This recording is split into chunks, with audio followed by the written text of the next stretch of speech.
শেখ শাহজাহানের বিরুদ্ধে নতুন করে এফআইআর দায়ের। আপনারা জানেন যে গত বেশ কিছুদিন ধরে শেখ শাহজাহানের গ্রেপ্তারির দাবি জানাচ্ছিলেন সন্দেশখালীর একাংশের মানুষ, এবং সেই দাবির পরে অবশেষে শেখ শাহজাহানের নামে নতুন করে এফআইআর দায়ের করা হলো। এর আগেও একটি এফআইআর দায়ের হয়েছিল। আমরা বিশদে জানবো এই এফআইআরে আর কারাদের নাম রয়েছে। আমাদের সঙ্গে রয়েছেন আমাদের প্রতিনিধি সঞ্জিত চক্রবর্তী।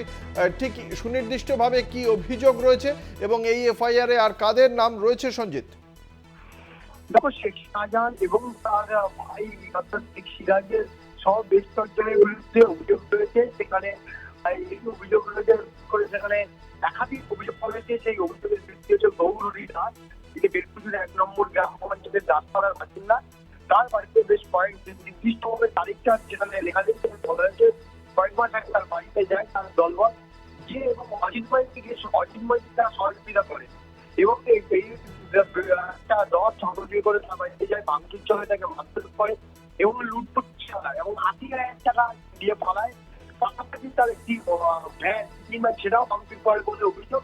এই অভিযোগ কিন্তু আজকে হোসেন মোহাম্মদ দায়ের করা হয়েছে। অজিত মাইতির সাথে যুক্ত করা হয়েছে সেই সহ বেশ কয়েকজনের বিরুদ্ধে। ইতিমধ্যে কিন্তু অজিত মাইতিকে আজকে 14 দিনের হেফাজতে নেওয়ার জন্য আবেদন করেছে হোসেন মোহাম্মদ আদালতে। এছাড়াও যে শেখ শাহজাহানকে নতুন করে 14টি মামলায় পার্টি করা হয়েছে। ডক্টর শেখ শাহজাহান